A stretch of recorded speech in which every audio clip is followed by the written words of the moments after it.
Ohio State, Texas, 14-7. I don't think anybody really knew what to expect in this game. You have two former five-stars getting really their first legit experience against high-level competition in Julian Sand for Ohio State and Arch Manning. Talk about him in a second. But Ohio State, Ryan Day, Matt Patricia, that defense. I mean, I remember when Matt Patricia got hired, nobody was really fired up. It was kind of more of, all right, Ryan Day just won a national championship. He's got the credibility, but we'll see. I mean, like, you remember Matt Patricia, his last stint in the NFL it wasn't really anything to write home about. He's looking for redemption right now. Texas, 336 yards, 170 yards passing, 166 rushing. I thought Steve Sarkisian could have leaned on the run a little bit more, but Matt Patricia, man, it didn't take much. Rush 3, rush 4, drop 7, drop 8. Let your athletes be athletes. And that's what Ohio State did. And Dan Orlovsky said it yesterday, I think. He said Arch Manning, Steve Sarkisian got Bill Belichicked. And Patricia and Sarkisian go back to when they were in the NFL. I believe the Super Bowl. Could be wrong. Got to fact check that. You get my point. And Matt Patricia came out and had an excellent game plan for Arch Manning. You heard Eric Mangini, former head coach of the New York Jets, talk about it. Like, it kind of worked out in Ohio State's favor that this was the first offense that Matt Patricia saw, because it was a pro-style offense. It wasn't really a gimmicky offense, but you look at Ohio State, how they're built defensively. Caden Curry, Caden McDonald, state of Georgia. Edric Houston, state of Georgia. Kenyatta Jackson, state of Florida. Where do you get your beef from? That's really interesting, right? That's a really interesting conversation. You look at how Ohio State's defensive line is built. Georgia, Florida, Southeast, not really any different than what you see in the SEC. Sonny Styles, stud. Arvell Reese, stud. Arvell Reese was popping up all over the place. This is a game I watched. This is a game I have not studied. Okay? So these are thoughts going through my head as I'm sitting there watching YouTube TV and not all 22. But Arvell Reese was a guy that kept showing up. Not a difficult evaluation in high school. Difficult evaluation because we didn't have any testing measurables on Arvell Reese. He was doing the same type of things that you're seeing on Saturdays. We just didn't know what he ran.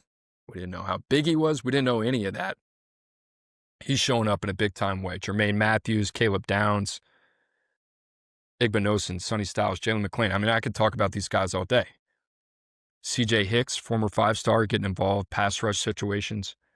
Ohio State's defense is legit, and the cool part about that is that allows Julian Sand to really kind of like grow at his own pace. It allows Ryan Day and Brian Hartline just to play complementary football and really kind of figure things out. Because that running game there for Ohio State, it kind of struggled to get going a little bit.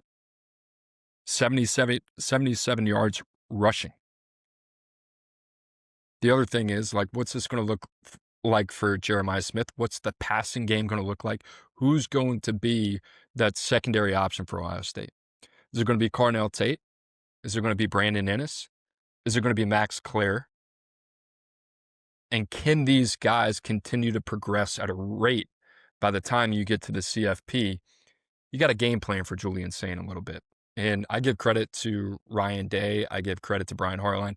And I give credit for Julian Sand understanding the situation and understanding that you don't have to be a hero. I say it a lot.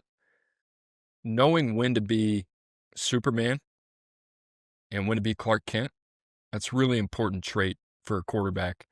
In Ohio State, the way that they're built, I mean, Julian Sand is fortunate. He's not going to have to put on the cape a lot, right? But there will be times when that will be the case. So there you have it. The good from week 1 of college football. I thought Miami's offense, I mean, to go from Cam Ward to Carson Beck. Shout out to Mario Cristobal. And I know they got some guys in the chamber there that they like, Luke Nickel being one. But if you're Mario, why not keep selling this, man? Why not just say, hey, yeah, I'll take the 1-year mercenary. Maybe it's Carson Beck. Maybe you gotta come into the right situation to reprove yourself as an NFL draft prospect. It's a good spot to be. And if you're Mario, I think for sure he's going to say, why wouldn't we just build the rest of the roster to fit around the quarterback and we're ready to go? That's what he's doing. LSU, tip of the cap, Brian Kelly, the defense, a lot of game balls to give there. LSU's a serious team. Talent-wise, that's the most focused, locked in, best tackling performance I've seen from LSU. And then Ohio State, like I said, to have the luxury of that defense and to go from Jim Knowles to Matt Patricia and have very little fall off, big deal. All right, guys, quick reminder, you're locked into Coop's Corner. Appreciate you guys wherever you're watching, wherever you're listening. You can watch on YouTube. Make sure to like and subscribe. Tell a friend. You can also listen wherever you get your podcasts. I think I'm working on that. Shh, I'll tell my producer. But yes, we got a YouTube channel. We're very fired up. All right, now for the bad. Let's talk about it a little bit. Arch Manning, number 1 player in 2023 from New Orleans, Louisiana. Couple blocks from where I grew up. Manning pedigree. His 3rd game as a starter comes on the road against Ohio State in a feisty Ohio State defense. The defending national champions. A lot of expectations going into this game.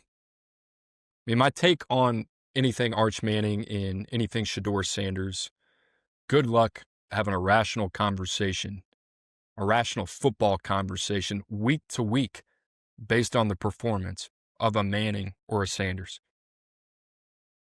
Just not going to happen. Arch, 17 of 30, 170 yards, 1 touchdown, 1 interception. And I'll start with this. Arch didn't play well. I went back, I watched the tape. If I had to give him a letter grade, I'd give him a D. Tough environment for him to play on. I thought he was pressing throughout the game, but I thought it was all kind of off. I thought the game plan was pretty vanilla in the first half. I think they were letting him maybe find his way a little bit. I don't think they really committed to the run like you thought they would. I know they have some new parts on the offensive line. Goosby's got a broken hand. You have Brandon Baker. It was a little bit of a question mark for me. And then you have a receiving core yet so talented, but who's going to be the guy? Wingo certainly, from a talent standpoint, seems like he's going to be that guy. You have DeAndre Moore, who I love. You have Parker Livingstone. You're trying to replace Gunnar Helm with Jack Indries, who's very talented. There's just a lot of little questions that come up week 1, but might not be a question mark week 6 or 7. And for Arch Manning, you know, I really think the biggest thing for him, he is such an aggressive quarterback just in terms of he loves to push the ball downfield. And I talked about it earlier. Matt Patricia was okay just saying, hey, like I'm going to drop 7 or 8 guys. You're going to have to hit your running back out of the backfield, or you're going to have to hit Indries in the flat. And that's where you're going to have to play. And for Arch Manning, I think there were times where he was forcing it. His eyes stayed glued to the primary target. He wasn't going through his progressions. And he got sped up a little bit.